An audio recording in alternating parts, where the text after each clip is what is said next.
Sekarang coba kamu amati gambar bunga yang ibu tampilkan dan amati bagian-bagian reproduksi pada bunga tersebut. Setelah itu, kamu juga amati gambar berikutnya. Di sini ada ibu tampilkan gambar bawang merah, gambar pisang, dan wortel. Setelah kamu mengamatinya, maka dengarkan penjelasan ibu berikut ini. Setiap makhluk hidup berusaha melestarikan jenisnya agar tidak punah.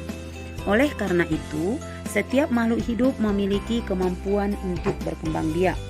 Berkembang biak adalah cara menghasilkan keturunan atau anak. Secara umum, perkembangbiakan tumbuhan itu dibagi menjadi dua, yaitu yang pertama secara generatif atau kawin. Perkembangbiakan secara generatif ini melalui proses penyerbukan dan pembuahan. Yang kedua, secara vegetatif atau tidak kawin. Perkembangbiakan tumbuhan secara vegetatif terjadi tanpa melalui proses penyerbukan. Perkembangbiakan tumbuhan secara vegetatif ini juga dapat dibagi menjadi dua, yaitu terjadi secara alami dan buatan. Yang pertama, kita lihat perkembangbiakan tumbuhan secara generatif. Perkembangbiakan tumbuhan secara generatif terjadinya tumbuhan baru yang didahului dengan penyerbukan atau persarian.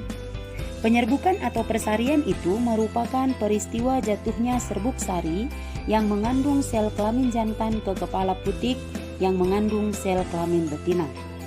Alat perkembangbiakan generatif tumbuhan terdapat pada bunga. Bentuk dan susunan setiap bunga berbeda-beda. Namun, secara umum bagian-bagian bunga yang lengkap dapat kita lihat pada gambar berikut. Nah, bagian bunga yang pertama adalah tangkai bunga. Tangkai bunga yang menghubungkan bunga dengan batang. Kemudian yang kedua ada dasar bunga. Dasar bunga adalah tempat melekatnya mahkota bunga. Kemudian yang ketiga ada kelopak. Kelopak adalah bagian bunga yang melindungi bunga ketika masih kuncup. Kemudian yang keempat ada mahkota. Mahkota adalah bagian bunga yang paling indah. Kemudian ada putik. Putik adalah sel kelamin betina pada bunga. Dan yang berikutnya adalah serbuk sari. Serbuk sari adalah sel kelamin jantan pada bunga. Inilah bagian-bagian dari bunga. Proses perkembangbiakan secara generatif dimulai dari penyerbukan, yaitu melekatnya serbuk sari ke kepala putik. Kemudian serbuk sari menuju bakal biji melalui buluh serbuk sari. Kemudian terjadi pembuahan yang menghasilkan zigot. Zigot akan berkembang menjadi lembaga yang merupakan calon tumbuhan baru. Kemudian bakal buah akan membesar dan berkembang menjadi buah bersamaan dengan pembentukan biji. Biji yang ditanam atau jatuh di lingkungan yang tepat akan tumbuh menjadi kecambah. Kecambah akan tumbuh menjadi tumbuhan muda, dan tumbuhan muda akan tumbuh menjadi tumbuhan dewasa yang dapat melakukan perkembangbiakan secara generatif kembali. Berdasarkan asal serbuk sarinya, penyerbukan dibedakan menjadi 4 macam, yaitu yang pertama, penyerbukan sendiri. Penyerbukan sendiri apabila serbuk sari dari satu bunga jatuh di kepala putik bunga itu sendiri.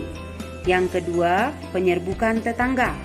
Penyerbukan tetangga apabila serbuk sari dari satu bunga jatuh di kepala putik bunga yang masih dalam satu tumbuhan. Yang ketiga, penyerbukan silang. Penyerbukan silang apabila serbuk sari dari satu bunga jatuh ke kepala putik bunga pada tanaman yang berbeda tetapi masih satu jenis. Yang keempat, penyerbukan bastar. Penyerbukan bastar apabila serbuk sari dari satu bunga jatuh di kepala putik bunga yang berasal dari tumbuhan yang berbeda varietasnya. Nah, sekarang kita lanjutkan perkembangbiakan tumbuhan secara vegetatif. Perkembangbiakan tumbuhan secara vegetatif merupakan perkembangbiakan tumbuhan yang hanya melibatkan satu induk saja. Ciri khas dari perkembangbiakan vegetatif adalah individu baru yang dihasilkan mirip dengan induknya. Perkembangbiakan vegetatif dapat terjadi secara alami maupun buatan. Nah, sekarang kita lihat beberapa contoh perkembangbiakan vegetatif alami. Yang pertama, spora. Spora adalah bagian tumbuhan yang berfungsi untuk memperbanyak tumbuhan. Tumbuhan yang berkembang biak dengan spora contohnya adalah lumut dan tumbuhan paku. Yang kedua, vegetatif alami itu juga dapat terjadi dengan tunas. Tunas adalah tumbuhan muda yang baru tumbuh dari bagian tubuh induk. Contoh tumbuhan yang dapat berkembang biak dengan tunas adalah tumbuhan pisang dan bambu. Yang ketiga, dengan akar tinggal atau rizoma. Akar tinggal atau rizoma merupakan batang yang tumbuh menjalar di dalam tanah. Contoh tumbuhan yang dapat berkembang biak dengan akar tinggal yaitu lengkuas, jahe, dan kunyit. Yang keempat yaitu dengan umbi batang. Umbi batang merupakan batang yang mengembang dan tumbuh di dalam tanah. Contoh tumbuhan yang dapat berkembang biak dengan umbi batang yaitu kentang dan ubi jalar. 5. Umbi lapis. Umbi lapis sebenarnya merupakan lapisan-lapisan daun yang mengelilingi batang. Contoh tumbuhan yang dapat berkembang biak dengan umbi lapis yaitu bawang merah, bawang putih, bawang bombay, dan bunga bakung. Keenam, geragih. Geragih merupakan batang yang menjalar di dalam atau di atas permukaan tanah. Contoh tumbuhan yang dapat berkembang biak dengan geragih adalah stroberi dan rumput teki. Perkembangbiakan vegetatif yang kedua yaitu perkembangbiakan vegetatif buatan. Perkembangbiakan vegetatif buatan merupakan cara perkembangbiakan tumbuhan dengan bantuan manusia. Tujuannya untuk memperoleh tumbuhan yang bermutu tinggi. Perkembangbiakan vegetatif buatan dapat dilakukan dengan yang pertama, cangkok.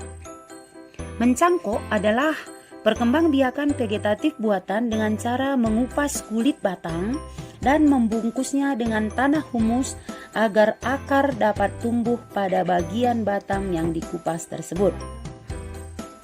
Tumbuhan yang bisa dicangkok adalah tanaman yang memiliki kambium. Contoh tumbuhan yang memiliki kambium itu seperti tumbuhan mangga, jeruk, rambutan, dan nangka.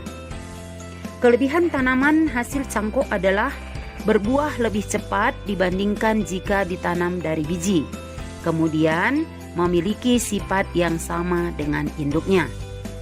Namun ada juga kerugian tanaman hasil mencangkok, seperti akar tanaman kurang kuat dan umur tanaman lebih pendek.